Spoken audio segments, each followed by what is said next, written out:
রমজানে এক মাসের স্থবিরতা কাটিয়ে প্রাণ ফিরতে যাচ্ছে কক্সবাজার পর্যটন খাতে। প্রায় ৫ শতাধিক হোটেল মোটেলে চলছে ধোয়া মোছা ও সাজসজ্জার কাজ। প্রতি বছর ঈদে মিলে লম্বা ছুটি। এই ছুটিকে কেন্দ্র করে কক্সবাজারে আসেন লাখো পর্যটক। এবার ঈদেও সরকারি আর সাপ্তাহিক ছুটি মিলিয়ে টানা ৯ দিনের ছুটিতে লক্ষাধিক পর্যটকের সমাগমের সম্ভাবনা দেখছেন পর্যটন ব্যবসায়ীরা। ঈদের পর দিন থেকে পরবর্তী 10 দিন 100% বুকিং থাকার আমাদের চিন্তাধারা থাকবে, আশাবাদী আর কি। আশা করছি পর্যটক যারা আসবে কক্সবাজারে বেড়ানোর জন্য তারা হোটেলকে নতুন আঙ্গিকে দেখতে পারবে। ওনাদেরকে ভালো কিছু দেওয়ার জন্য হোটেল রেনোভেশনের কাজ করতেছি, যাতে সামনে পর্যটক আসলে এরা ভালোভাবে থাকতে পারে। ঈদের দিন থেকেই আমাদের পর্যটক আসা শুরু করে 15-20 দিনে এটাই আমাদের ব্যবসাটা একটু ভালো।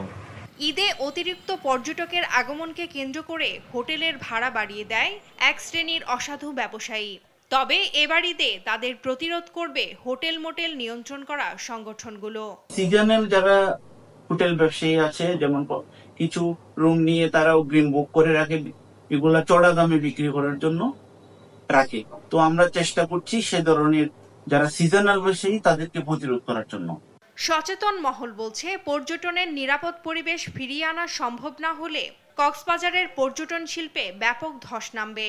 তাই এবার ঈদের ছুটিতে পুরো পর্যটন এলাকায় বাড়ানো হবে নিরাপত্তা ব্যবস্থা। পুরো ফোর্সকে 24 ঘন্টার জন্য ডিপ্লয়েড করব এবং 2টা স্লটে ভাগ করে তারা কাজ করবে। পাশাপাশি আমাদের মোবাইল টিম, স্পেশাল টিম সবসময় টহলে থাকবে, 20 বাইকগুলো রয়েছে টহলে। এদিকে বেশিরভাগ হোটেল মোটেলে চলছে অগ্রিম বুকিং। পর্যটন খরা কাটিয়ে আবারও মুখরিত হবে কক্সবাজার, এমন প্রত্যাশা পর্যটন সংশ্লিষ্টদের। নিউজ ডেস্ক, দেশ টিভি।